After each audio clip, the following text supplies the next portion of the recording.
In wealthy Victorian society, bizarre fads ran rampant. People were obsessed with finding quick fixes to manipulate their appearance, no matter the physical cost. Perhaps the strangest of these was the tapeworm diet. Dieters swallowed an unhatched egg, allowing a living parasite to gestate and grow inside their gastrointestinal tract by consuming their undigested meals from the inside. These dangerous shortcuts were openly marketed as miracle cures. This vintage advertisement promises the immediate removal of fat, framing a biological hazard as a perfectly harmless, fast-acting solution. We no longer swallow tapeworms, but the appeal of the shortcut remains. Today, we rely on extreme juice cleanses and crash diets that promise the exact same immediate, massive results. This presents a contradiction. If people actively see the scale drop quickly when they go on these modern crash diets, why are they considered biologically disastrous? To understand the mechanics of fast weight loss, we can set up a controlled thought experiment. Here are identical twins, Sam and Felix. They share matching baseline metrics for height, weight, muscle mass, and fat. Sam is going to reduce his calories slightly and incorporate regular exercise. Felix, aiming for immediate results, crashes his daily calorie intake to almost nothing. 4 to 6 hours in, Sam's body smoothly exhausts its emergency glucose supply.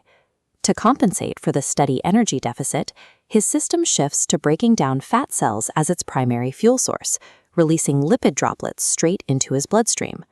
At that exact same moment, Felix's body is rapidly draining its finite emergency glucose supply, which is stored as glycogen in the liver. No fat is being converted.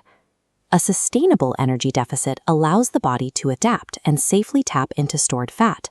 A sudden, massive calorie drop forces the body into a panic, burning blindly through emergency reserves. Fast forward to the 18-hour mark. Felix's emergency glucose is now completely empty. Without fuel, his body triggers a physiological starvation response. Look at the split-screen comparison. Sam's muscle mass holds steady thanks to his exercise, but desperate for energy, Felix's body turns on itself, violently cannibalizing his own muscle mass. Here is the paradox. If both twins stepped on a scale right now, Felix would appear to be winning the race. His overall weight is dropping faster. The underlying reason is chemical. Every single gram of stored glycogen is physically bound to several grams of pure water. When Felix drained his glycogen reserves, he flushed out up to 2 kilograms of pure water weight, along with his destroyed muscle tissue. The dropping number on a bathroom scale is a dangerously flawed metric. It cannot distinguish between burning actual fat and destroying structural muscle and vital hydration. Severe calorie starvation is only one extreme. Regimens that restrict entire food groups, like detoxification plans and juice diets, cause identical systemic stress. These diets hyper-focus on providing high quantities of a single nutrient, like vitamin A, while entirely starving the body of essential fats and proteins. Maintaining this severe biological imbalance over multiple weeks directly starves cellular construction and actively compromises the body's entire immune system. Whether a regimen entirely eliminates calories or completely restricts food groups, all extreme, fast-moving diets act as a violent shock to a biological system that demands balance. Eventually, the experiment has to end. Felix stops starving himself and eats a normal meal. Checking Felix's baseline stats reveals the violent rebound. His body immediately replenishes its glycogen stores, instantly bringing back the 2 kilograms of water weight, but his muscle mass remains permanently lowered.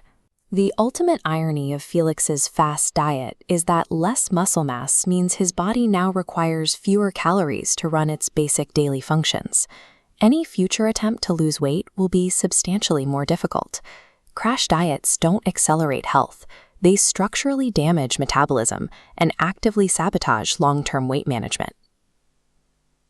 These punishing regimens persist because intense societal pressure drives people to manipulate their weight for appearance, prioritizing a quick fix over genuine health or happiness.